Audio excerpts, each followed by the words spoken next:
Olá, pessoal. Vamos para mais um podcast aqui no Gestão em Ação. Hoje vamos falar de um tema muito importante na nossa jornada de sustentabilidade, que é o saneamento. Um tema tratado nas grandes cidades, nas pequenas cidades, nas comunidades afastadas. E tudo isso a gente vai tratar aqui no nosso episódio com um especialista, o Luiz Fázio. O Luiz, ele é presidente de uma ONG chamada Biosaneamento. Tem uma experiência vasta nesse tema e vai, com o seu conhecimento, a sua experiência, trazer muito conteúdo aqui na nossa entrevista. Então, Luiz, seja bem-vindo. Muito obrigado. É realmente uma oportunidade muito grande. A gente, como um dos objetivos da nossa ONG, é falar sobre o assunto. Acho que é um assunto que as pessoas não falam, entendem que não estão dentro da sua capacidade de ação, né? Que é a responsabilidade do governo, só ver aquele rio passar poluído por perto e não pode se sentir impotente para tratar do assunto. Então, já cruzei essa jornada, vai ser um prazer compartilhar com vocês aqui. Muito bom, Luiz. Luiz, fala um pouco, né, da Biosaneamento, de você, né, da sua formação, o tempo dessa ONG e o escopo que você já vem desenvolvendo. Fala um pouco para a gente, por favor. Então, a minha carreira, eu sou engenheiro civil, né, formado pela Universidade Pública de São Paulo, com muito orgulho, e tive uma boa formação básica de saneamento, mas não trabalhei no começo da minha carreira como sanitarista. Eu, logo recém-formado, fundei uma empresa que existe até hoje, né, de engenharia, de obras, que atendia com empresas privadas. Mas por volta de 2015, em 2015, quando eu fui trabalhar como voluntário numa construção de uma casa numa favela no Rio de Janeiro, Vila Beira-Mar, que para fazer uma casinha de uma ONG que chama Teton, incrível, que é parceira nossa hoje, inclusive. E chegando lá, como engenheiro, o primeiro choque foi perceber que eu ia fazer uma casa que não tinha banheiro. Eu falei, putz, eu me senti no lugar errado, como é que eu vou fazer uma casa que não tem banheiro? Aí cheguei na Vila Beira-Mar, o esgoto corria a céu aberto, o lixo era jogado na rua, tinham porcos sendo criados junto com crianças nos quintais das casas, aqueles crianças tinham a idade dos meus filhos. Foi um choque, né? A partir dali eu decidi que ia fazer alguma coisa, mas pensei, pô, fazer o quê? Né? Tinha essa visão de saneamento, uma coisa que eu tinha aprendido, sabia o que era, sabia o tamanho do buraco, né? Sabia que metade da população brasileira, né? Um dado super conhecido, ainda a gente pode falar desse dado daqui a pouco, mas não parecia muito tangível. Mas eu tentei começar a fazer algo, né? Já ajudava desde antes uma associação também que atende crianças no contraturno, que chama Instituto Anchieta Grajaú, e por coincidência o presidente desse instituto me chamou para... fazia trabalhos voluntários de engenheiro, apoiava construções para o instituto. Ele me chamou para resolver o problema de uma parte do terreno dessa associação que tinha sido tirado uma mata, virado uma favela e que estava tendo problema de saneamento. Eu estava chocado com as comunidades do Rio que eu conheci pela Teto e naquele momento eu ainda não fazia parte do conselho do Instituto Anchieta. Hoje eu faço, mas eu já ajudava. Eu falei assim, eu topo desde que a gente possa fazer alguma coisa que se estenda para as outras comunidades que eu estava na cabeça, aquela memória viva. Então esse foi o começo da ONG, mas foi uma jornada muito grande. Assim, a gente começou fazendo, a partir do conhecimento ali do Guilherme Castanha, que o Instituto Anchieta tem uma pegada de permacultura muito interessante. Então, tinha trazido o Guilherme Castanha, que é um especialista em sistemas baseados na natureza, que tratam o esgoto de uma maneira natural, já que é uma matéria orgânica e a natureza sabe lidar com matéria orgânica. E uma delas é o biodigestor. Foi o que batizou o nosso nome. Hoje a gente é muito conhecido como a ONG que faz biodigestores, mas a gente já mudou bastante, né, ao longo da trajetória. A gente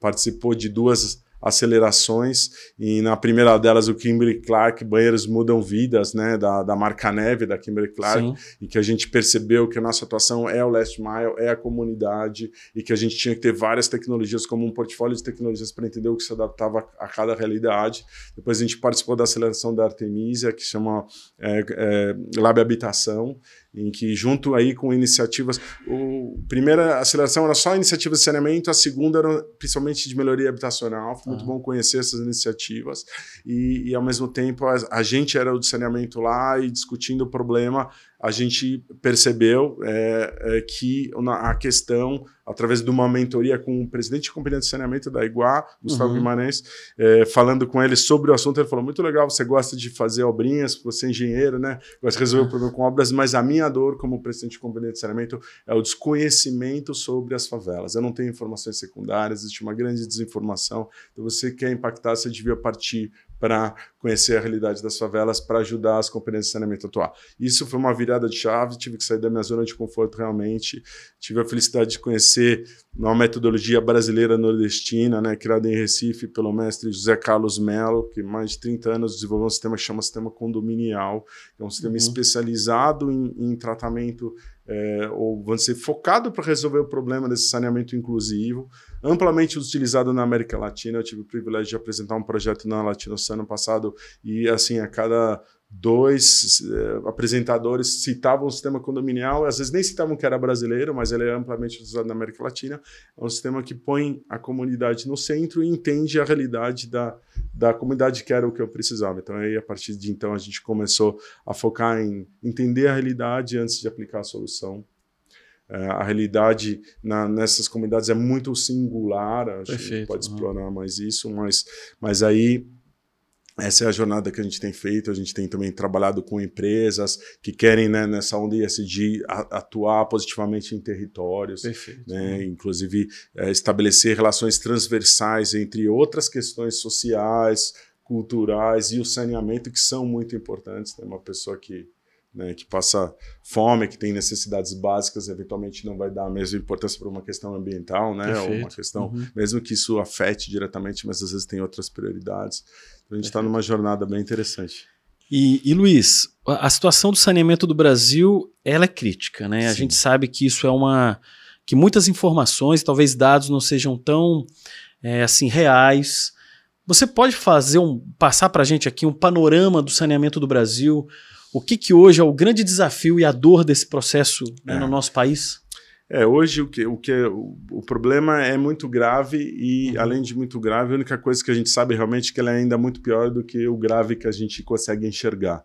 A gente tem um belíssimo trabalho que faz o Instituto Trata Brasil, que divulga os dados, em que a gente tem essa informação que a gente rapidamente pesquisa, aí metade da população brasileira sem coleta de esgoto, né? E outra metade dessa metade sem tratamento de esgoto, né? Do esgoto coletado. Então você fala, putz, mas a gente não chegou nem na metade do tratamento, muito menos que isso. E infelizmente a situação é bem fácil de comprovar, muito pior do que é relatado, né? Porque a única fonte de informação, porque imagina que não é fácil você juntar toda essa informação, né? Tantos municípios do Brasil, muito diversos, comunidades regulares e irregulares, toda essa diversidade, mas o que a gente tem de praticamente exclusivo, a fonte de informação é o SNIS, que é o Sistema Nacional de Informação do Saneamento, que é um dado oficial, que é autodeclaratório e exclui alguns grupos fundamentais onde o saneamento é muito não feito ainda, né? Eu vou dar um exemplo que é fácil de comprovar, como eu falei. Se você entrar lá num post, Trata Brasil São Paulo está top 5 de saneamento, que ele já tem 100% do esgoto coletado. Assim, é só entrar numa favela de São Paulo e você vai ver esgoto correndo a céu aberto, você vai ver qualquer córrego que passa, sai de uma favela, mora do lado de Paraisópolis, você vê lá na Camargo, passa um córrego que é puramente saneamento, esgoto puro. Praticamente puro. Então está chovendo, ele está cheio de esgoto. E porque no recorte do SNIS, na autodeclaração, você pode excluir as comunidades irregulares. Só que o problema está muito concentrado nas comunidades irregulares. Então, que tem um volume gigante de pessoas. Então, assim, eu particularmente acho uma cruzada absolutamente esclarecer isso. É bom estar falando disso aqui, porque a gente tem aí a meta 2033, né, pelo novo marco de estabelecer, universalizar o saneamento, mas como é que a gente pode fazer um plano brasileiro de universalização de um problema que a gente não sabe o tamanho? A gente não sabe, e ninguém sabe hoje qual que é o tamanho, porque não tem mesmo um estudo. Eu busquei muito, eu te garanto que não tem um estudo que diga onde a gente realmente está. A gente sabe que os dados assustadores que a gente tem, que vem do SNIS, ainda é muito melhor que a realidade. Perfeito. E vamos falar um pouco de tecnologia, né? Assim, hoje, numa situação, vamos colocar, já que você já trabalhou com comunidades, a gente está citando esse aspecto aqui, dá exemplos para a gente aqui, Luiz, de alguma comunidade que você chegou a fazer um diagnóstico, que foi feito um trabalho. Eu sei que vocês têm muitas histórias já de sucesso em comunidades no Brasil inteiro, inclusive na Amazônia. Vocês fizeram trabalhos. Conta pra gente um que seja interessante, que possa ilustrar esse desafio que foi conquistado aí com sucesso.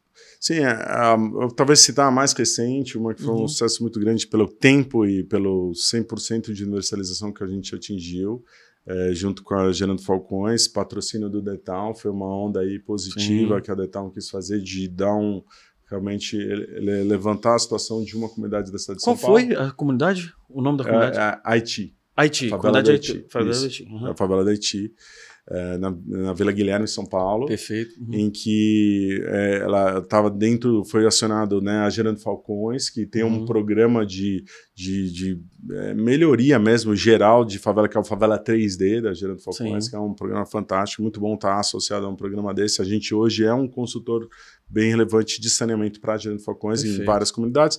E essa eu gosto de citar porque foi uma coisa muito rápida. A dor da comunidade era a falta de água. É uma comunidade, até uma exceção, porque a Sabesp fez um trabalho muito bom em favelas de São Paulo na questão da água. O esgoto está um pouco atrasado, está um tanto atrasado, né? Mais difícil também fazer esgoto do que água. Mas o Água Legal atingiu, mas ali não tinha o Água Legal. Eles realmente tinham uma rede autoral que era deficiente, assim, as pessoas não conseguiam ter água na caixa d'água, aí começaram a botar uma bomba, né, para resolver o próprio problema, e piorava a situação dos vizinhos, então aquela rede autoral estava caótica.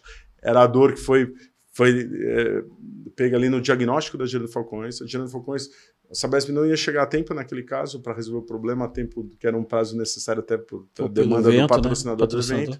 Aí a gente propôs um sistema de distribuição de água, mas já fez já nos padrões da Sabesp a nossa proposta, de maneira que pudesse entrar dentro da Água Legal. Deu certo, a Sabesp abraçou, foi uma parceria incrível. Inclusive, depois, durante o processo, a Sabesp entrou e regularizou também a questão do esgoto. Então, em menos de 6 meses, a comunidade saiu do zero para a universalização completa. Então, mais uma comunidade menos que está jogando o esgoto aí, que vai parar no Rio Tietê, no caso, né? Teve um grande trabalho que foi feito no Rio Pinheiros, mas o Rio Tietê agora é o próximo passo, né? Mas ainda está muito passa pela coleta dos esgotos nas favelas. Das favelas. Nesse contexto, né, Luiz, a gente pensar numa comunidade, né, numa grande cidade, mas imagina nos grandes municípios do Brasil e falando aí também, né, da questão indígena, dos quilombolas. A gente pode expandir isso também para os pequenos municípios do Brasil, que é um grande desafio, né? Os grandes centros urbanos, você tem aqui, por exemplo, em São Paulo, você tem a Sabesp, você tem, né, em outros estados, né, redes de água e de esgoto já mais estruturadas, empresas privadas também estão entrando em grandes centros. Só que se a gente olhar a quantidade de cidades hoje que são cobertas por essas empresas, é um número, não sei, talvez 20% do que tem nas pequenas cidades, né? Cidades de 5 mil, 10 mil, 15, 20, 30 mil habitantes. Esse desafio também é grande para essas cidades menores, né? Você hoje vê que quantas dessas cidades têm efetivamente um sistema de água e esgoto efetivo? Você tem alguma informação desse? Na verdade, aí a gente entra de novo na questão dos níveis. Abaixo de 50 mil habitantes também existe muita desinformação. Né? Não tem, mas assim, é tranquilo dizer que a grande maioria não tem um sistema efetivo de coleta e tratamento de esgoto. É muito padrão. 50 mil habitantes tem muito município no Brasil de 50 mil. Não estamos falando só de comunidadezinhas isoladas, não. Tem muita coisa que está fora do radar. Sim. E o problema também não está restrito a essas comunidades. Agora a gente vai ter aí a COP30 e Belém é um caos. Tipo, Alagoas é um caos. Assim, eu conheço o bairro de Alagoas, que fui lá também, né? Conhecer. No estado, né? Você está no estado de Alagoas, né? Sim. Você tem em Maceió bairros que o esgoto corre no meio fio, né? E Belém idem, e é isso, né? Então, assim, mas os municípios pequenos, é muito interessante que a gente foi convidado há pouco tempo pela prefeita do município de Goianinha, que é uma cidade do interior relativamente próximo ao litoral do Rio Grande do Norte, né?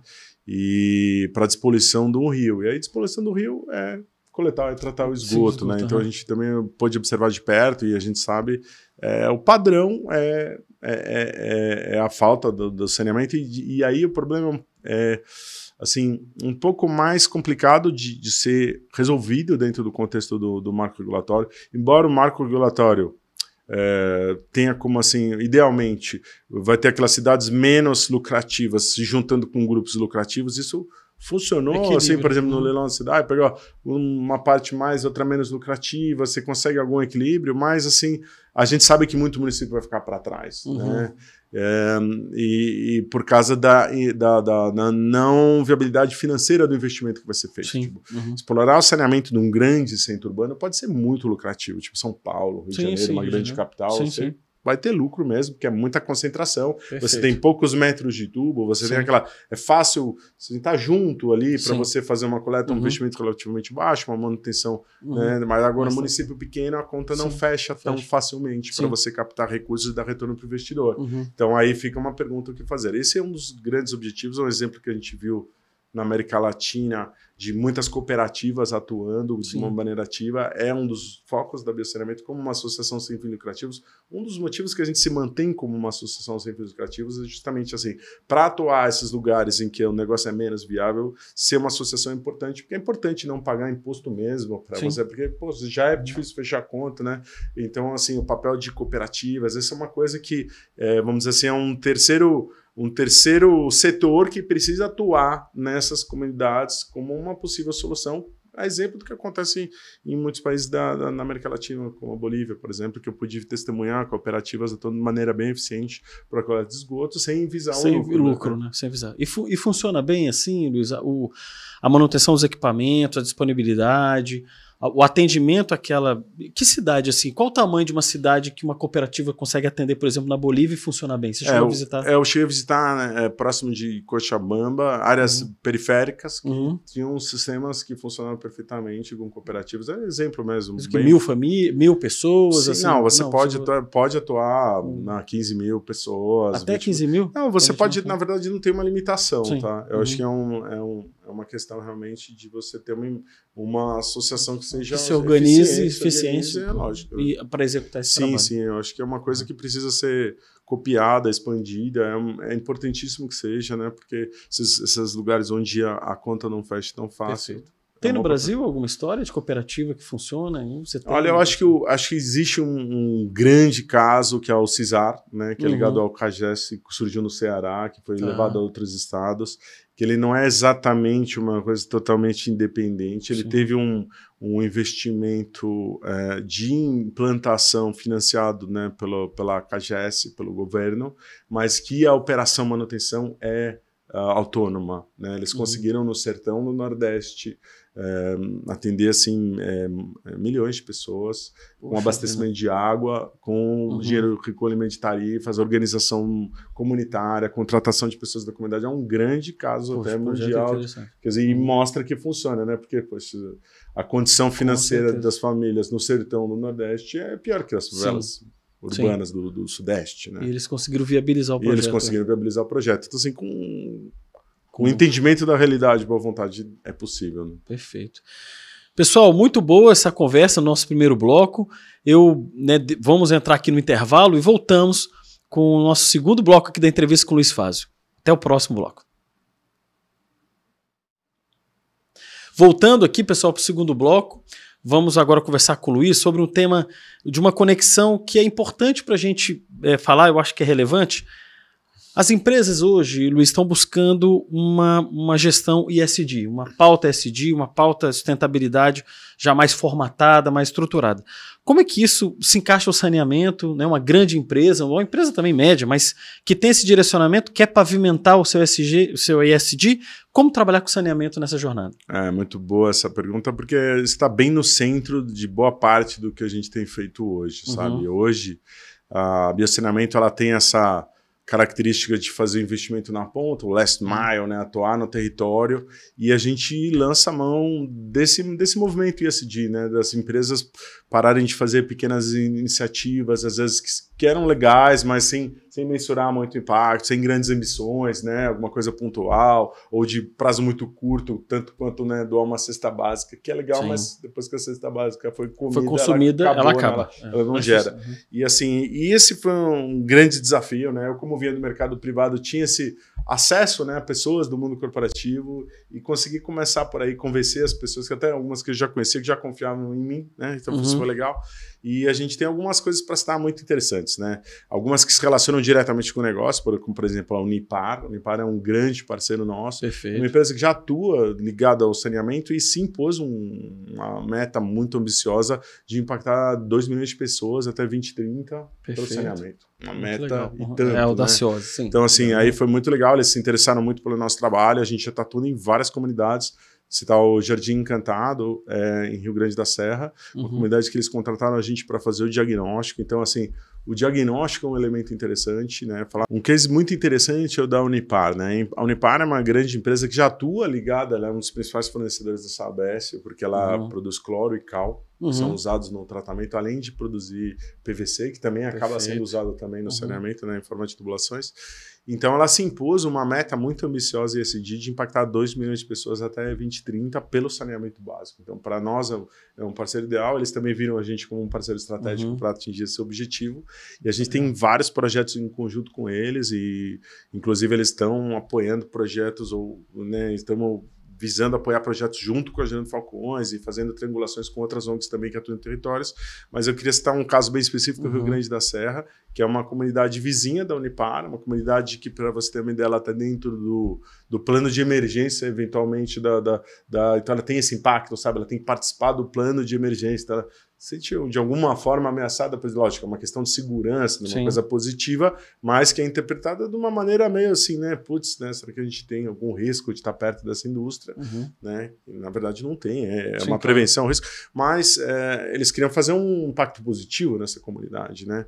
Então, felizmente se convenceram, né, de contratar um diagnóstico propositivo, que o foco era o saneamento, porque é um foco do nosso quanto deles, mas também o diagnóstico, você precisa conhecer profundamente a realidade da comunidade para dar uma solução. Né? Que cidade que foi essa, Luiz? Na verdade, é uma pequena comunidade no município de Rio Grande da Serra. Rio Grande da Serra. Tá. Chama Jardim Encantado. São Paulo, né? São Paulo. São Paulo. É uma comunidade que nem parece tanto uma favela, mas não tem coleta de esgoto. Chega um córrego limpo que sai contaminado pelo esgoto. Sim. E aí tem uma coisa que uma curiosa técnica que, assim, como recebe o esgoto, o córrego para frente começa a crescer muito a vegetação, acaba assoreando. Isso favorece inundações na própria comunidade, que é plana. Então, isso é mais um problema que não é tão óbvio, porque fica cheio de plantas, né, fertilizadas pelo esgoto.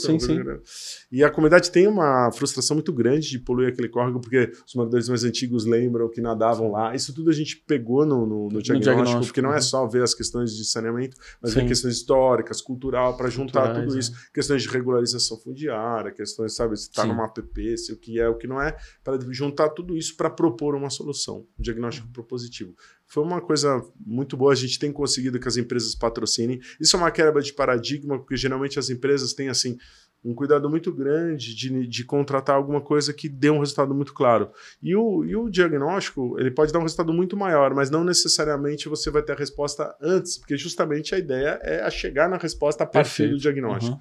E ali a gente chegou a uma conclusão, conversando com a Sabesp, com a prefeitura, que o gargalo daquela comunidade era construir uma estação elevatória. Então a Unipar vai patrocinar uma estação elevatória e a Sabesp vai entrar fazendo toda a rede de coleta. Então vai ter uma comunidade que vai ter... Então isso é um exemplo bem, bem interessante. A gente está também atuando numa comunidade muito menor junto com a Unipar, em que a Tigre está lançando um novo sistema de tratamento de esgoto super descentralizado, que é como se fosse uma fossa, essas que a gente vê assim como um biodigestor, mas ela é ligada à energia e ela atinge uma eficiência suficiente de chegar a nível de água de reuso com uma cloração. Fantástico. Cara. Então, assim, é um lançamento da Tigre, então a Tigre entrou junto e a gente vai coletar na área de manancial de Ribeirão Pires 30 casas, né, que vai ter também é um córrego que chega limpo e sai poluído dessa comunidade. É uma comunidade que a Sabesp já tinha estudado, era totalmente inviável, porque o custo por família, por estar isolada, era muito maior do que eu aceitava, do que poderia ser priorizado no momento. Então é uma solução que está sendo acompanhada pela Prefeitura, pela Sabesp, pela SEAB de São Paulo, que também atua em área de mananciais, como uma solução inovadora, né, para saneamento. Mas também não se limita a grandes empresas empresas que já têm esse objetivo ESG, né? O saneamento eu vejo como uma solução muito impactante, e quando a gente fala ESG, né, chega de greenwash, fazer impactos, né, permanentes e reais, você adotar essa metodologia do sistema condominial para fazer a leitura da comunidade, além de, logicamente, destravar ou a gente descobrir qual que é o gargalo para resolver o problema do saneamento, ela serve também para descobrir outras demandas. A gente faz 160 perguntas, a gente faz várias oficinas, invariavelmente a gente descobre outras dores, inclusive isso foi uma inovação nossa, a gente aproveita a viagem do diagnóstico para criar um cardápio de investimentos socioambientais, que podem ser desde educação, coleta seletiva de lixo, fazer uma horta, ou às vezes tem problema de animais abandonados, mais variados problemas, caixa d'água que está faltando, a gente... O conhecimento leva às oportunidades, né? Então, assim, a gente tem conseguido também a Scania também patrocinou diagnósticos e a gente tem uma comunidade que ela está em vias de conseguir a regularização fundiária através de um trabalho que começou no diagnóstico. Então, assim, é uma coisa que se relaciona muito. O saneamento é uma questão que tem muitos problemas transversais, que vai desde traumas, questões culturais, históricas, e isso tudo, de alguma forma, precisa ser entendido para dar uma solução. Atuar numa comunidade regular foi o que eu aprendi na faculdade, relativamente fácil. Cada comunidade é diferente. Então a gente foi contatado, né, para fazer um estudo para a primeira favela do Brasil, que é o Morro da Providência do Rio de Janeiro, para Gerando Falcões.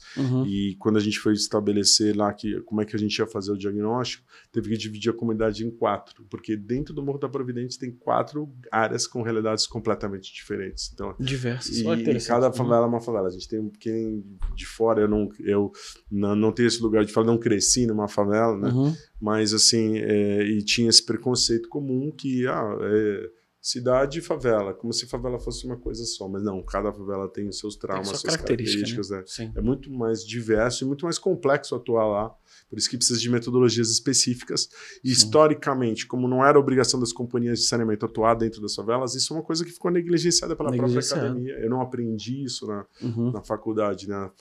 Nunca se falou, não tive uma aula, né? Uma escola pública, o problema da falta de saneamento, eu sabia que faltava metade, mas assim, onde está essa metade? É justamente onde a gente não aprendia o que fazer para resolver o problema, né? É um contrassenso muito grande, mas é um problema que a gente tem que enfrentar, né? E eu imagino que cada comunidade vai apresentar um projeto totalmente diferente em relação à infraestrutura, ao contato ao munícipe ali, ao morador, até questões, né, de questões de violência que tem também. Tudo isso influencia de um jeito absurdo no projeto, né? Totalmente, né? Assim, é tudo muito diverso, né? Desde o espaço que você tem na rua, né? Se você usa a norma convencional de saneamento, possível, né? Existe trauma em comunidade, às vezes tem que lidar com traumas e mentiras que foram faladas, porque tem aquela coisa, né? O político só aparece na favela para pedir voto. Aí ele promete, depois ganha a eleição ou não ganha e não volta nunca mais volta, e aí as pessoas já não confiam. Não confiam mais em projeto. Então até você desenvolver a confiança, a gente tem nossos métodos de buscar eventualmente uma ONG local que já faz um trabalho que positivo, já tem uma ponte com eles. Perfeito. Complementar esse trabalho ou se associar a eles para conseguir ganhar tempo, né, de conquistar essa confiança para atingir uma eficiência. Mas assim, as empresas, a gente sabe que tem interesse, se uma empresa pode ter interesse em despoluir um córrego, se ela tem interesse em contribuir positivamente com a comunidade, é um caminho muito legal, sabe? E não é o investimento principal. O investimento principal, vou dar o exemplo da Sabesp, né? A Sabesp tem dinheiro, tem planos, tem metas para fazer, né? Então, assim, agora a contratação de uma empresa pode contribuir, né, como aconteceu no Jardim Encantado, a resolver um gargalo, botar como prioridade, às vezes uma comunidade de interesse, ou de qualificar mesmo esse investimento, sabe?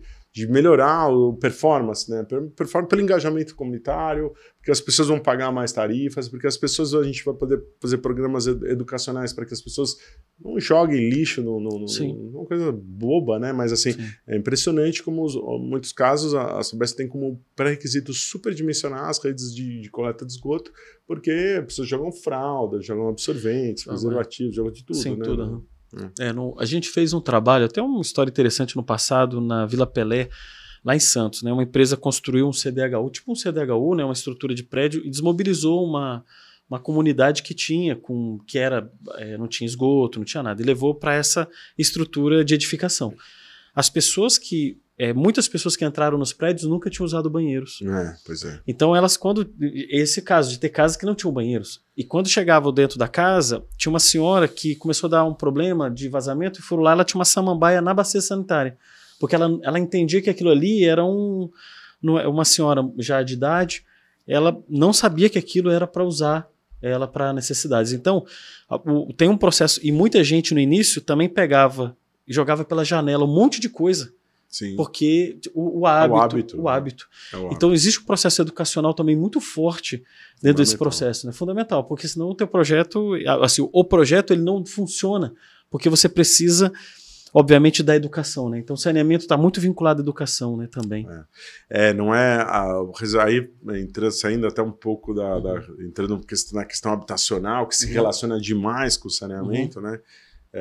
Você não resolve, né, também assim, vamos construir prédios e o problema está resolvido, né? Sim. A pessoa precisa de um preparo, ela vai ter que pagar um condomínio, ela vai ter que saber viver em condomínio, toda essa gestão, esse é um trabalho fundamental que a gente vê a Gerando Falcões fazer isso com maestria, assim, nos projetos, que é muito comum, a pessoa entra no prédio, rapidamente dá um jeito de vender pelo preço que for e volta para a favela. Exatamente. Faz algum dinheiro com aquilo. Acabou. E vai embora. Teve uma história de uma moradora que, numa situação de frio, ela tinha pouco recurso, ela desmontou a porta e colocou fogo dentro da porta, no meio do apartamento. Eles chamaram o bombeiro, obviamente, fumaça saindo.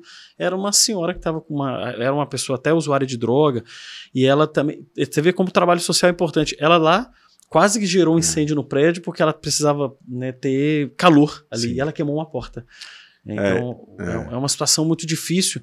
E eu acho assim, né, que você vê como o projeto, quando viabilizado, pode até ser pela porta do saneamento, você está trabalhando coisas muito mais nobres também, não só na questão da água e do esgoto, né, mas você também está contribuindo com uma sociedade mais justa, mais confortável, mais adequada, né, para as crianças também, né, para as pessoas. Né? Isso tem a ver também com a resiliência do sistema, sabe? Você vê, São Paulo acabou de fazer um investimento de acho que 4 bilhões de reais em saneamento para a despoluição do Rio Pinheiros. Mas outros tantos bilhões já tinham sido investidos sem sucesso.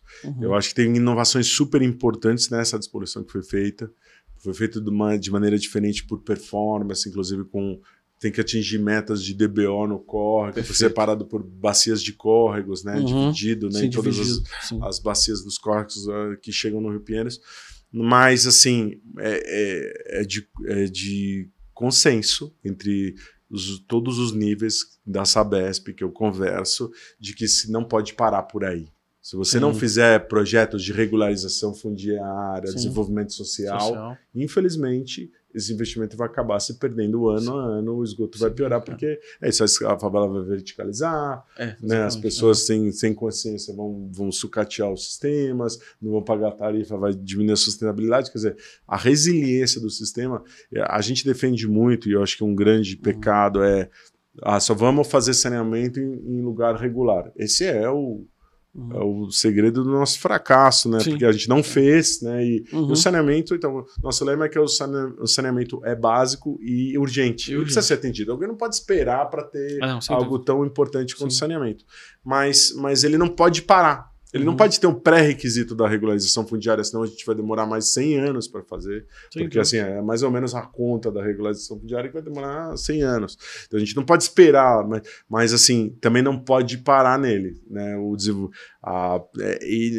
Ele não pode ser restrito também à companhia do saneamento. Ela fez, não fez. A prefeitura tem que chegar junto, tem que trabalhar na regularização fundiária, no desenvolvimento social. O governo federal tem que trabalhar, sabe? É uma ação integrada, é uma responsabilidade da sociedade como todo, né? Eu imagino que isso é muito capilar, né, Luiz? Porque cada município tem que se preocupar com isso, cada estado, governo federal, comunidades, né, ONGs. Eu acho que isso é realmente uma canalização para um problema que é severo.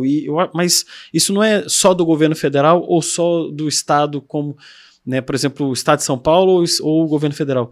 Eu imagino que os municípios também têm e podem se organizar para que isso seja, né, produzido. E buscar também parcerias, ONGs. Eu acho que é uma mobilização mais coletiva. Eu tenho uma pergunta em cima disso. Você acha que isso é uma assim, a entropia desse processo pode ser maior? Hoje existem pessoas batalhando aqui por questões de resolução, mas dinheiro poderia ser direcionado mais para isso de uma forma mais organizada nos municípios, estados e também no governo federal? Você acha que isso é uma coisa que tem essa força que você falou de várias partes, né? Como isso daí tem uma capilaridade maior, poderia ter maior? Eu acho que uma questão central é a pessoa, aquilo que eu falei no começo, a pessoa se sentir parte do problema. Né? E aí tranquilo falar isso, né? Porque eu mesmo, que tive formação, sabia do tamanho do problema, só caiu a ficha quando eu passei um fim de semana. Então, assim, os formadores de opinião, as pessoas que realmente, sabe, influenciam, elas não têm viver, elas têm. O banheiro delas funciona, né? Por mais que incomode o córrego ali, cheirando mal, tal, é uma vergonha, é ruim, né? É uma praia poluída, tudo, mas não aflige diretamente como as pessoas que realmente têm menos voz, né? Então, perfeito. Assim, e essas pessoas que têm menos voz, às vezes têm outras prioridades, também não têm uma educação ambiental, não sabem sequer que têm direito ao saneamento, já nasceram naquela condição. Então, assim, essa coisa, é uma culpa do governo. E aí tem aquela máxima, né, que todo mundo conhece, que a obra enterrada não dá volta. Então o governo também não quer fazer uma coisa, uma ponte, uma coisa, não quer fazer, porque o saneamento é isso, você passa o tubo, depois tá do buraco tapado, você não vê nada. Mais nada. Então assim, é uma coisa que precisa evoluir, essa consciência coletiva. Então, começar nas escolas. Você tem um trabalho muito legal, que esse foi contratado pela Amazon, que a gente instalou um biodigestor para uma circularidade de tratamento de lixo orgânico em escola pública, né, em Cajamar, em que o resto do lixo da cantina vai para o biodigestor, gera gás que é utilizado na cantina, que produz mais comida, e produz um fertilizante que é usado na horta, que produz mais comida. Então, essa coisa da consciência ambiental, a educação, é o que vai mudar a realidade. Porque a partir do momento que a população fala assim, esse córrego não devia estar poluído, e todo mundo fala isso, aí é só assim que os políticos realmente vão aí a obra enterrada vai começar a dar mais voto, né? Então, assim, é uma onda que todo mundo precisa participar. Então, é muito bom estar aqui falando disso. A gente está à disposição, porque acha muito importante. Muito bom, pessoal. Então a gente encerra esse segundo bloco, partimos agora para o intervalo, daqui a pouco o último bloco da nossa conversa com o Luiz Fazio. Voltamos então agora, pessoal, para o terceiro bloco e vou pedir aqui para o Luiz perguntar para ele a opinião dele sobre a questão, né, de sustentabilidade e saneamento. E a gente aqui, até antes de entrar na entrevista, a gente estava falando de alguns projetos interessantíssimos na Amazônia, que ele já viveu, né, com comunidades indígenas. Luiz, você acha que realmente essa questão, né, de sustentabilidade, nesse espectro mais amplo do tema, com saneamento, como que esse tema se relaciona e envolvendo comunidades quilombolas, indígenas, comunidades que vivem no meio de uma floresta? Conta essa história pra gente. Isso é muito importante a gente falar, porque a gente tem o saneamento, ele é fundamental para as pessoas, é uma questão social e é uma questão ambiental, mas a gente associa muito à poluição do córrego da cidade, do rio urbano, né, Tietê, Pinheiros, né, de Guanabara, poluídos. Sim. Mas assim, existe uma relação que a gente percebeu, né, a gente teve privilégio de ser contratado pela Energisa, né? Energisa, né, uma companhia de eletricidade, né, tradicional brasileira, que tem a concessão do Acre e assumiu a responsabilidade de fazer eletrificação de comunidades isoladas na floresta amazônica. Escolheu a Vila Restauração, que é uma comunidade de uma reserva extrativista do Alto Juruá, próximo da fronteira com o Peru, no meio da floresta amazônica. Assim, um lugar bastante isolado, são 3 voos, mais 7 horas de barco para chegar lá. E ela instalou a eletricidade e fotovoltaica, né?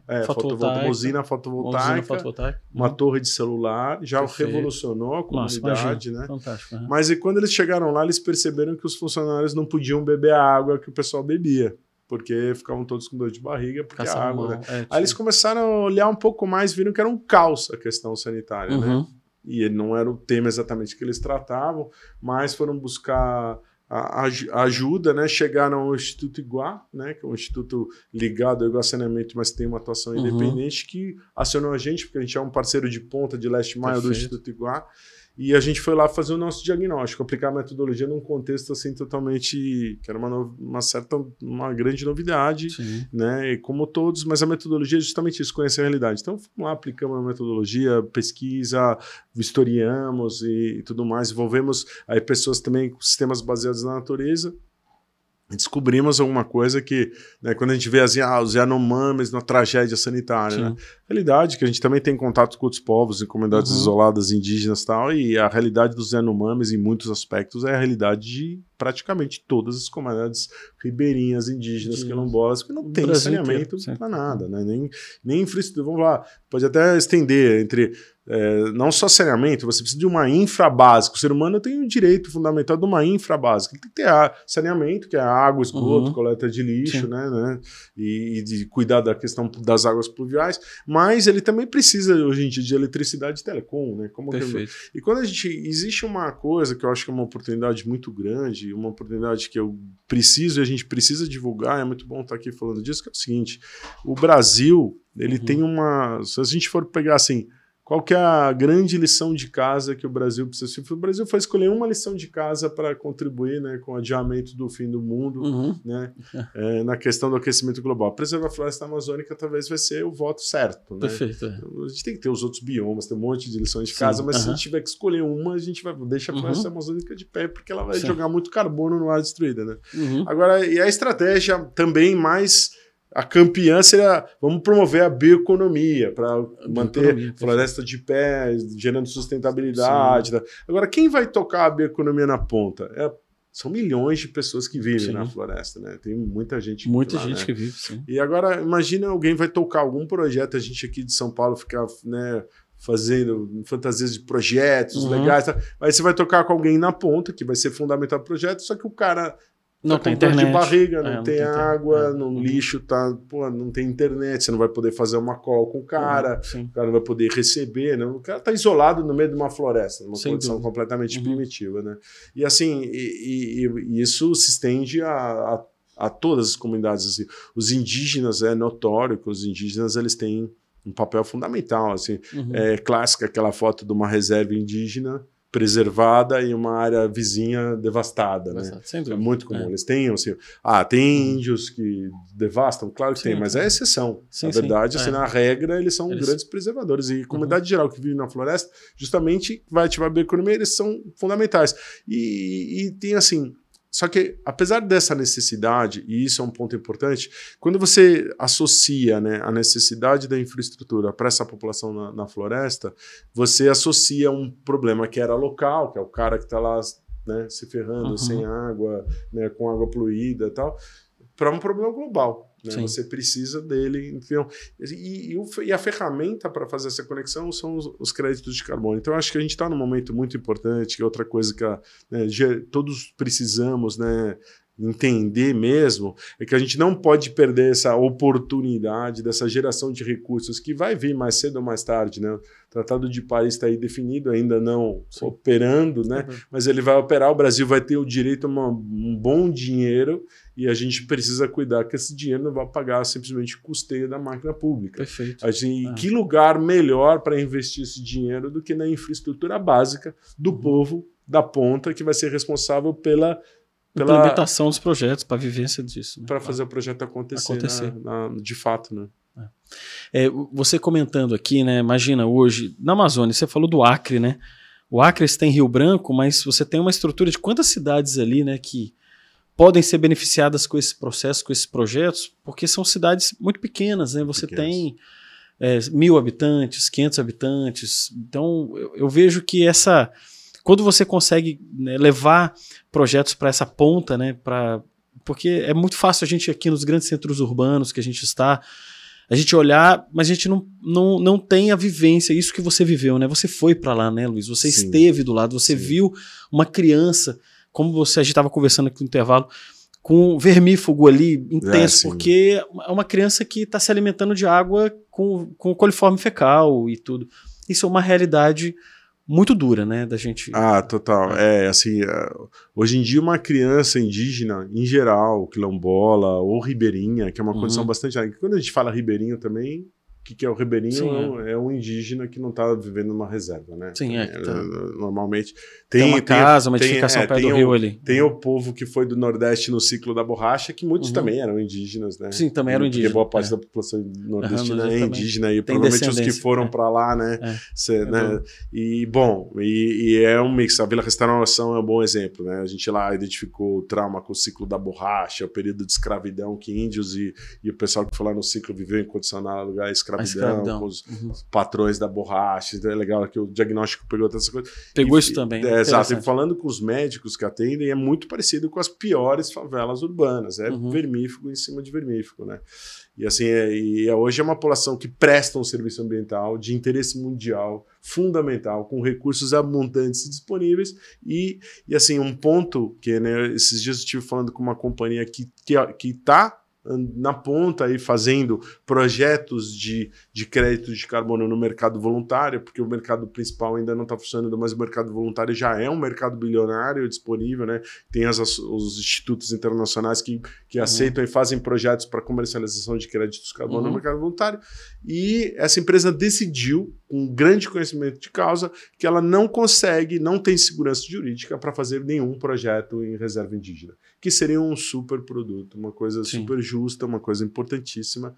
E assim, hoje o Brasil precisa se dedicar no nosso Congresso a dar segurança jurídica para que a gente consiga fazer essa coisa meio óbvia, que é conseguir pagar, e não é nem com dinheiro da União, com dinheiro internacional que está interessado, que vai querer investir, né, numa comunidade indígena isolada que está preservando comprovadamente, intrinsecamente, culturalmente preservando uma floresta que é fundamental para o mundo inteiro, e a nossa regulação, por ser uma terra da União, né, porque não a gente fala reserva indígena, parece que o índio é proprietário, ele não pode vender, ele não pode cortar madeira, explorar, vender, não pode um monte de coisa. Ele vive extrativismo, de caça, vive numa questão, exatamente. Que coisa melhor do que poder ele receber o benefício do serviço ambiental que ele presta, já presta, né? Ele já presta o serviço, só não está sendo remunerado, né? Então esse é um ponto de reflexão, uma melhoria muito urgente que a gente precisa fazer. E deve ser um desafio de cadastro também, de saber quantas pessoas estão ali.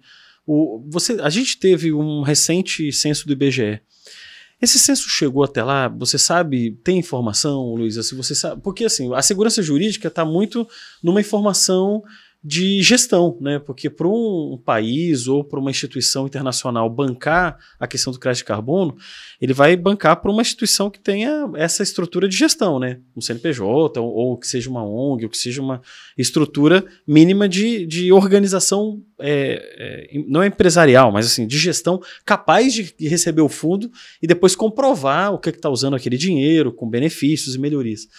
Hoje a minha pergunta para você é, dentro dessa estrutura, né, a segurança jurídica que a gente está discutindo aqui está baseado no quê? É gestão mesmo? É organização das empresas, das pessoas, saber o número de pessoas que vivem ali? Não, assim, eu acho que isso é um problema mais fácil sinceramente não saberia exatamente a eficiência do IBGE. Eu sei de algumas coisas de ineficiência, mas eu acho que esse não é o ponto principal. Sim. Eu acho que a questão é que isso não está definido, isso não virou prioridade. Infelizmente, eu acho que o governo hoje está focado em ter o recurso do crédito de carbono, porque a gente tem uma floresta que está de pé. Mas assim, em você permitir que empresas dentro do mercado voluntário, né, consigam fazer projetos de... Não existe essa segurança jurídica porque não existe essa outorga, porque não é objetivo. Acho que aí é questão de realmente o advocacy, a gente conseguir que isso seja revertido e que tenha um projeto de lei, regulamentação, porque fala assim, ok, dentro desses parâmetros podem ser feitos projetos de pagamento do serviço ambiental que as comunidades indígenas estão prestando. É muito óbvio, é muito simples, né? Mas é uma terra da União, né? A terra indígena não é do índio, é do governo brasileiro, né? É do governo, sim. Então, assim, por causa disso, essa empresa tem um monte de compradores desse crédito de carbono, mas não tem segurança jurídica para fazer o projeto. Então, essa é uma coisa que a gente precisa superar, e precisa superar rápido, né? Que é muito importante. Sim. Luiz, vamos falar um pouquinho agora também dos projetos, vamos falar de futuro. O que vocês estão trabalhando para futuro, projetos em andamento, alguma coisa que você possa falar aqui para a gente, novas iniciativas em alguma comunidade brasileira? Você tem alguma história para contar para a gente agora Sim, de coisa em esteira que você está desenvolvendo? Felizmente, né, ou até infelizmente, a gente é muito procurado, sabe? Uhum. Porque não temos muitos concorrentes. Sim, não, players que façam eu vou falar assim, é igual, engraçado né? que eu venho no mercado que a gente ia pegar assim, eu entrava numa concorrência, tinha 16 concorrentes qualificados. Com experiência vasta. Assim, a gente não contava isso para o cliente, mas daqueles 16, 10 iam entregar mais ou menos um produto que ia atender. Vamos falar sinceramente. Sim. Mas assim, infelizmente a gente não tem essa mesma condição, porque o problema é gigante, né? Sim. Muito além do que a gente possa arranhar profundamente. A gente quer, assim, inspirar, dar exemplo. Né? Então, assim, tem algumas coisas que a gente está se movimentando. Tivemos recentemente na Escola da Cidade, apoiando de alguma forma também o ISPER em cursos nesse sentido, né? Eu acho que levar o conhecimento que já existe, que já é brasileiro, para a academia, eu acho um grande objetivo, né? Porque assim, né, os alunos precisam aprender aquilo que é o que a gente precisa fazer, né? E é muito diferente do que eu aprendi e, infelizmente, eu sei que hoje ainda continuo ensinando quase da mesma maneira que eu aprendi, né, numa escola pública, né? Então, assim, a gente tem essa agenda, a gente também tem uma agenda de se associar mais a ONGs que já atuam nos territórios. Perfeito. Assim como a gente faz com a Gerando Falcões, a gente está em conversa bastante avançada com a Teto, que foi onde a gente nasceu.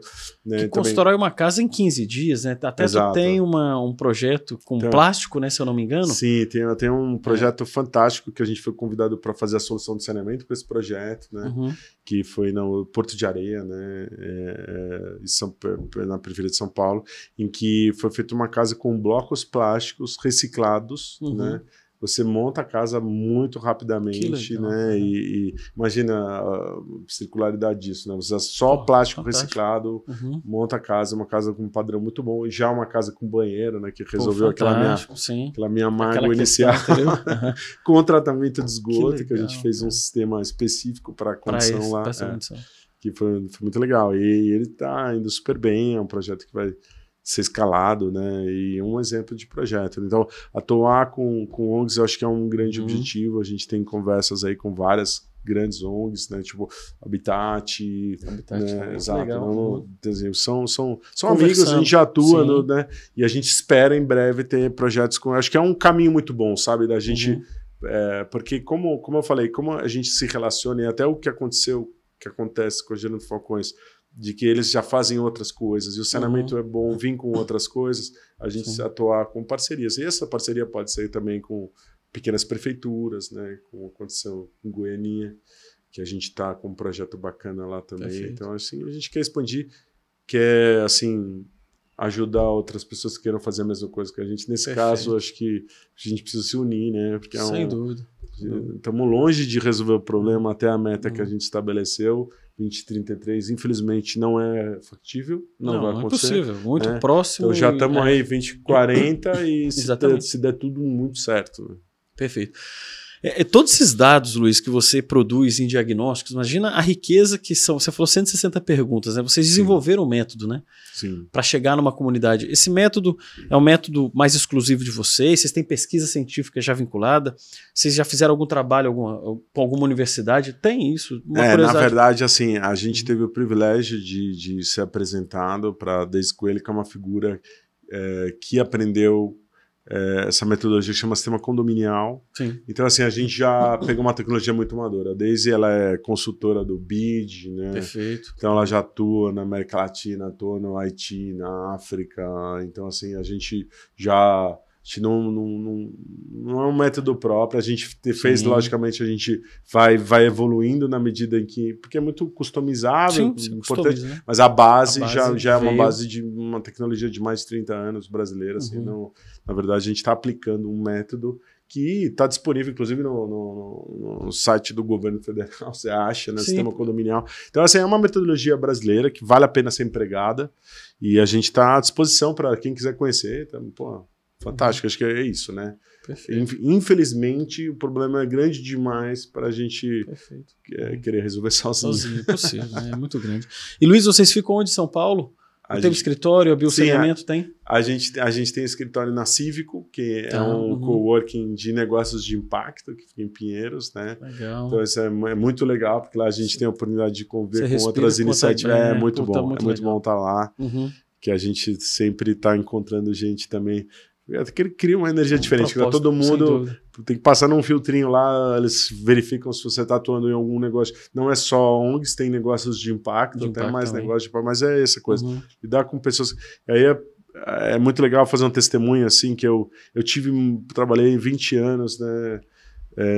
No mercado competitivo, que tinha o seu propósito, a gente pregava, né, gerava impostos, construía coisas interessantíssimas e tal, mas assim, eu falo por experiência própria, você trabalhar com impacto num problema tão importante assim, é muito mais prazeroso. O feedback que você tem de uma comunidade, a sensação, você vai trabalhar, não importa, é difícil, não importa, você volta para casa menos cansado, sabe? Você volta, sabe, enfrenta os seus outros problemas com mais facilidade, vale a pena, mesmo que você ganhe menos dinheiro, com certeza a gratificação pessoal é uma recompensa inestimável.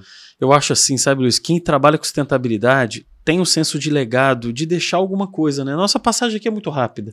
Então você imagina se a gente tem você, né, com toda a sua estrutura técnica, sua inteligência, seu estudo, e você conseguir desenvolver alguma coisa que possa perpetuar. Porque sustentabilidade é sustentar, né? Sustentar uma sociedade melhor, mais justa. E quando você pode contribuir com isso no seu dia a dia, e você poder ver que isso foi deixado ali de alguma forma, e o nosso papel é esse, é deixar alguma forma, a gente pode contribuir com isso. A gente falou de muita contribuição aqui dos municípios, do governo estadual, do governo federal, municipal, outras ONGs, outras pessoas. Eu acho que quando a gente trabalha assim, realmente isso é gratificante, né? A gente poder deixar alguma coisa, né, aqui, não só usufruir do planeta, ganhar dinheiro, e a gente não deixar nada que possa ajudar o outro, né? Porque quando a gente trabalha em sustentabilidade, você está preocupado com aquela criança que está tomando vermífugo lá. Então, você vai impactar a vida desta criança, né, com seus projetos. Imagina quantas crianças e famílias se impactaram nas comunidades que vocês já fizeram a estrutura de tratamento. E elas estão lá agora se beneficiando, né, dessa estrutura. Isso é algo assim que obviamente me sensibiliza, e eu acho que isso é importante. Outras pessoas que acompanham aqui o nosso canal também têm essa percepção. E é por isso que tem a felicidade, né, que você deixa alguma coisa aqui, né?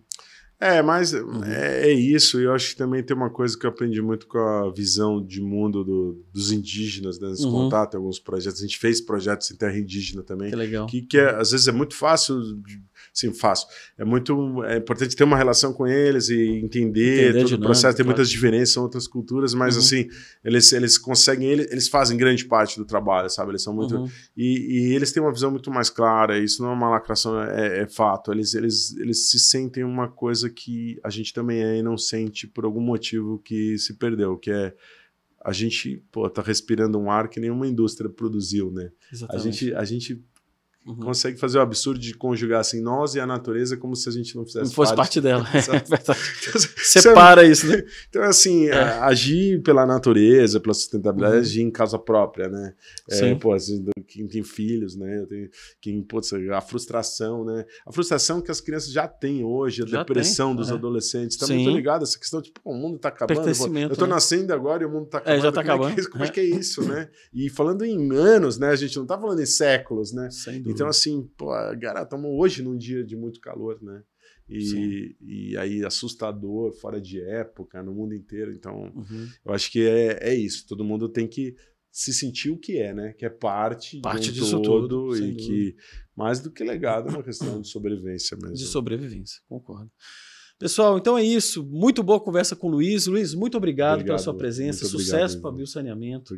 Que possa impactar, né, muitas pessoas e comunidades aí pelo Brasil e fora do Brasil. Que seja esse o caminho. E, pessoal, muito obrigado aqui por você participar do nosso programa, acompanhar aqui o Gestão em Ação, o nosso podcast também, o nosso programa TV Cultura Paulista. Muito bom ter você com a gente. Espero que esse episódio possa contribuir com você com visões amplas e diferentes e transformadoras. Um abraço e até o próximo episódio.